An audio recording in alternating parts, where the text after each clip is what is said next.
다 같이 사도신경 하심으로 우리의 신앙을 고백합니다. 나는 전능하신 아버지 하나님 천지의 창조주를 믿습니다. 나는 그의 유일하신 아들 우리 주 예수 그리스도를 믿습니다. 그는 성령으로 잉태되어 동정녀 마리아에게서 나시고 본디오 빌라도에게 고난을 받아 십자가에 못 박혀 죽으시고 장사된 지 사흘 만에 죽은 자 가운데서 다시 살아나셨으며 하늘에 오르시어 전능하신 아버지 하나님 우편에 앉아 계시다가 거기로부터 살아있는 자와 죽은 자를 심판하러 오십니다. 나는 성령을 믿으며 거룩한 공교회와 성도의 교제와 죄를 용서받는 것과 몸의 부활과 영생을 믿습니다. 아멘. 오늘 함께 나눌 말씀은 시편 139편 1절부터 4절입니다.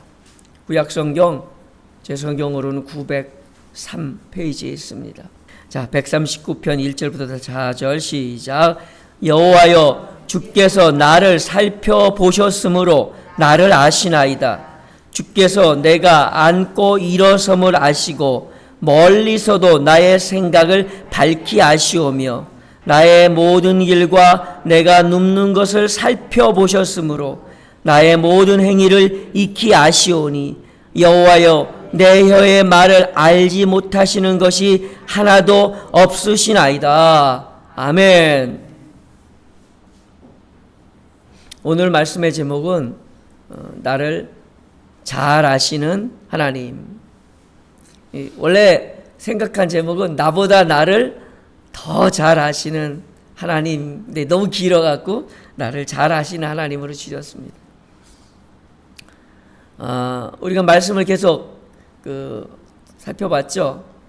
하나님 우리를 위로하시는 분이다. 그래서 위로의 하나님에 대해서 우리가 배웠고요. 또 그렇게 위로하시는 이유는 그 위로하심으로 우리도 또한 저들을 위로하게 하려 하심이라는 말씀, 우리가 돌아본 말씀처럼 우리가 하나님의 위로를 받는 삶을 사는 이유는, 그리고 하나님이 우리를 위로하시는 이유는 또한 그렇게 너희도 그들을 위로하며 살아야 된다라는 사명이기 때문이다 라는 말씀을 나눴고요. 또 마음을 다할 때까지 사랑해야 된다는 이야기도 말씀을 통해서 배웠습니다. 그리고 지난주에 물론 따뜻한 말과 행동으로 위로한다는 것이 그 사전적 의미라고 했습니다. 그렇지만 인간의 말과 세상적인 위로보다 성경은 이사야서 40장에 이렇게 위로하라, 내 백성을 이렇게 위로하라라고 구체적인 위로의 내용까지 말씀해 주셨죠.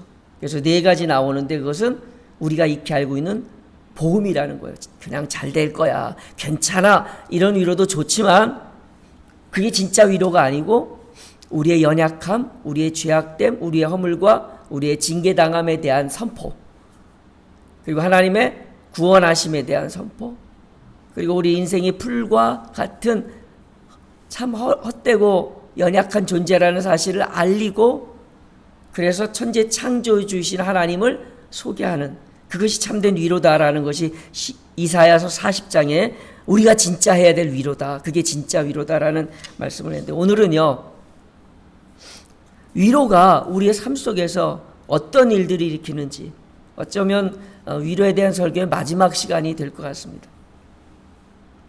위로를 하기 위해서는요 우리가 이해 그리고 공감이 필요합니다. 왜냐하면 위로는 내 기준으로 하는 게 아니기 때문에 그렇습니다. 그 사람의 상황, 그 사람의 아픔, 그 사람의 힘듦을 이해하고, 그래서 그 사람의 마음이 어떤지를 공감할 때 비로소 우리가 참된 위로를 할 수 있죠. 보통 사람들은 내 수준과 내 기준으로 위로하려고 합니다. 근데 그것은 위로가 아니라 자기 자신의 어떤 능력을 이렇게 보여주려고 하는, 과시하려고 하는 태도일 가능성이 높습니다. 진정한 위로는 이해해야 돼요. 그리고 그 사람의 마음에 깊이 공감을 해야만 가능합니다. 그리고 포용할 수 있어야 됩니다. 용납해야 돼요. 어떻게 그럴 수 있어? 이렇게 하는 게 아니라 그럴 수 있지. 그러니까 우리가 연약한 죄인이고 나도 그럴 수 있는 존재야 라고 포용하고 그 다음에 마지막으로는 기다려줘야 됩니다. 위로는요, 내가 위로했기 때문에 그 위로를 받는 순간 그 사람이 변하는 걸 기대하면 안 됩니다. 위로는 그 사람이 변하게 하려고 하는 것이 아니라 그 사람이 있는 그대로를 내가 받고 가슴으로 안기 위해서 하는 거기 때문에 기다려야 됩니다. 그런데 우리가 상대방의 괴로움을 덜어주고 슬픔을 달래주는 것이 위로라고 했는데 우리가 잊지 말아야 될 것이 있습니다. 오늘 시편 139편의 말씀입니다. 하나님은요, 우리를 살펴보시고 그래서 우리를 누구보다도 잘 아십니다. 우리의 머리털을 세신받으셔서 나보다 나를 더 잘 아시는 분입니다. 나를 지으셨고 내 형질을 아시고 내 본 모습을 다 아시는 분, 그게 하나님이십니다. 그렇기 때문에 그 하나님 우리를 능히 위로하실 수 있는 분입니다. 19세기에 전 세계의 모든 사람이 알만한 유명한 희극인이 있었죠. 찰리 채플린이라고 여러분들도 아시잖아요. 근데 찰리 채플린이 너무 힘들어서 이제 하루는 좀 쉬려고 아주 작은 마을, 나를 알지 못할 정도의 아주 시골 산골로 여행을 떠났다고 합니다. 그래서 그 마을 입구를 들어가는데 마을 입구에 큰 대자보가 붙었는데 찰리 채플린 흉내내기 대회. 그래서 야, 이 산골 구석까지 나를 흉내내는 대회가 있네 라는 호기심을 가지면서 마음속에 그런 마음이 올라오더래. 나도 한번 참여해 볼까? 그래서 자기도 신청서를 냈답니다. 그리고 이제 그 대회에 참여를 하게 됐대요. 뭐 자기가 준비할 거 없죠. 그냥 있는 대로 보여주면 되니까. 그래서 자기는 열심히 참여해서 자기 있는 모습 그대로 보여주고 또 다른 사람들의 모습을 보면서 야, 참 흉내 잘 낸다 감탄도 하고 그랬답니다. 결과가 나왔는데 3등을 했대요. 찰리 채플린이 가만히 보니까 야, 나보다 나를 더 잘 흉내내는 사람이 있구나. 그리고 훗날 자기의 회고록에 이렇게 썼습니다. 혹시 나보다 나를 더 잘하는 사람이 있을 수 있겠다. 내 자신을 내가 제일 잘 알긴 해요. 그런데 어떤 부분은요, 나보다 다른 사람이 나를 더 잘 알기도 합니다. 내가 보지 못하는 나, 특히 시련과 어려움에 닥쳤을 때는요, 자기를 잘 못 봅니다.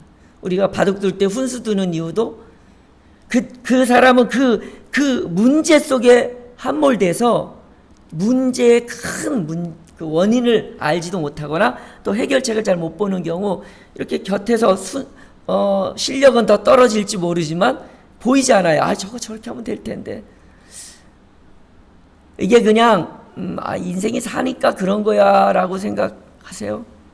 저는 하나님의 세상을 이끌어 가시는 섭리라고 저는 생각합니다. 하나님이 왜 우리로 위로하라 하셨을까요? 내가 보지 못하는 나를 공동체 나와 함께하는 사람이 봐줄 수 있는 거예요. 그것은 받기 때문에 평가하고 받기 때문에 판단하라고 우리에게 그런 지혜와 명철과 그런 삶의 섭리를 주신 게 아니라 받니? 아픔을 받니? 저 자신이 보지 못하는 고통을 받니? 그러면 위로해줘. 오늘 본문 말씀에 여호와여 주께서 나를 살펴보셨으므로 나를 아십니다. 그래서 그분이 나를 위로하십니다 라는 말씀이 4절 이하에 계속 나옵니다. 주께서 내가 앉고 일어섬을 아시고 멀리서도 나의 생각을 밝게 아시며 나의 모든 길과 내가 눕는 것을 살펴보셨으므로. 이 말은 뭐예요? 이해와 공감을 통해서 나의 삶의 형편을 누구보다도 잘 살펴보셨고 알고 계신다는 얘기입니다. 우리의 말의 한 점 한 점도 다 기억하시는 거예요. 4절 여호와여 내 혀의 말을 알지 못하시는 것이 하나도 없으시나이다. 이건 감시한다는 뜻이 아닙니다. 내가 은연중에 나도 모르게 중얼거리는 말까지. 그렇잖아요. 내가 너무 힘들면 나도 모르게 막 이렇게 중얼중얼하면서 하는 말까지조차도 하나님은 기억하시고 하나님은 알고 계신다는 거예요. 내가 무슨 했는지도 한 달 후면 잊어버리는 우리인데, 내가 1년 후에 10년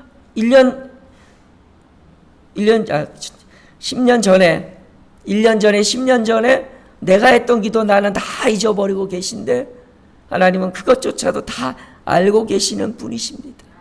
그래서 시편 기자는 이렇게 말합니다. 나의 모든 것을 만드신 분이라고요. 13절 함께 고백하며 읽겠습니다. 시작. 주께서 내 내장을 지시며 나의 모태에서 나를 만드셨나이다. 그래서 17절을 고백합니다. 17절 다 같이 시작. 하나님이여 주의 생각이 내게 어찌 그리 보배로우신지요. 구수가 어찌 그리 많은지요. 주의 생각이 어떻게 그렇게 아름다운지요.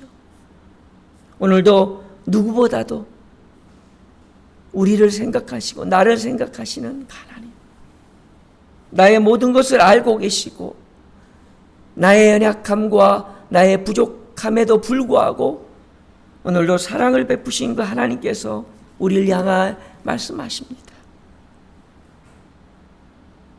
이 땅에 예수 그리스도를 보내주셔서 우리의 모든 연약함을 친히 담당하시게 하신 하나님께서 말씀하십니다. 내가 너희를 사랑한 것 같이 너희도 서로 사랑하라. 이것이 가장 큰 계명이니라. 우리의 사랑의 증거가 무엇입니까?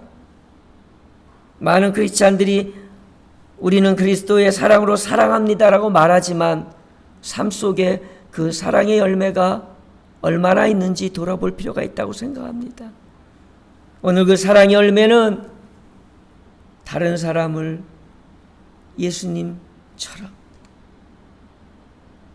하나님처럼 위로하며 그들과 공감하며 하나가 되어가는 것입니다. 기독교의 능력이 무엇입니까? 그리스도의 사랑으로 하나가 되는 것입니다. 십자가의 사랑으로 하나가 되는 것입니다.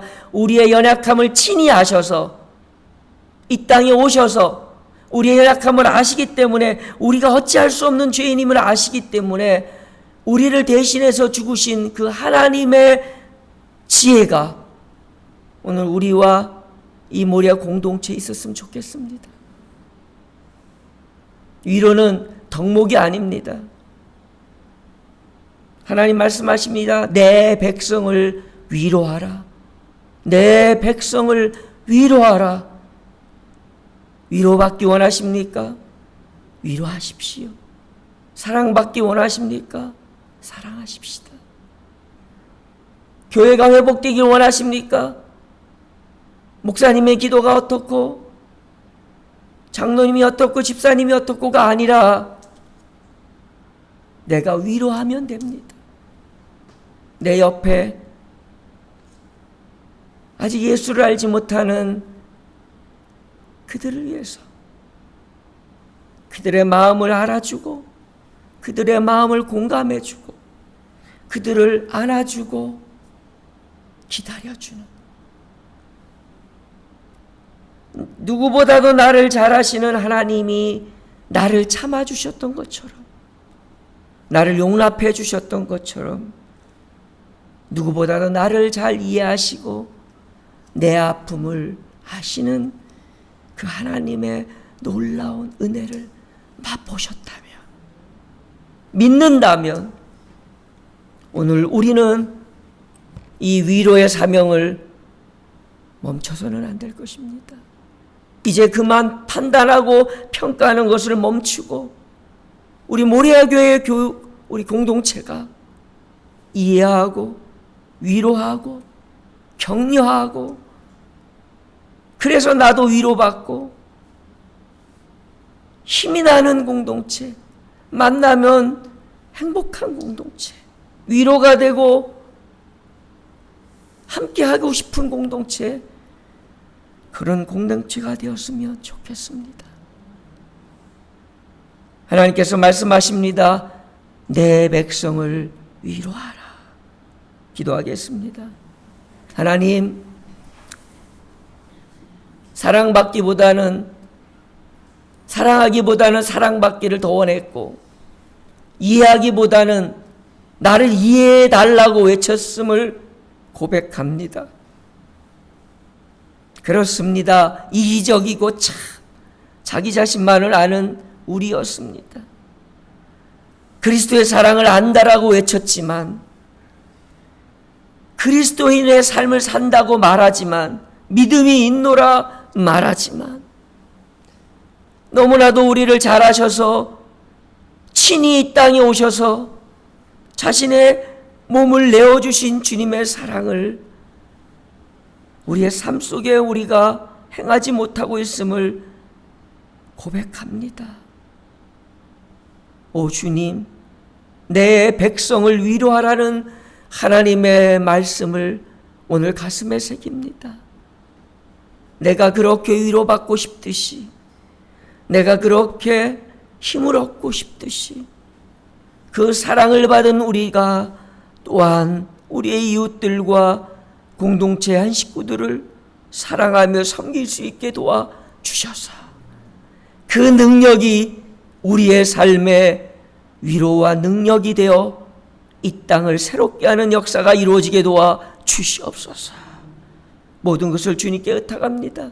나보다 나를 더 잘 아시는 하나님은 오늘도 의지하고 이 하루를 살아가렵니다.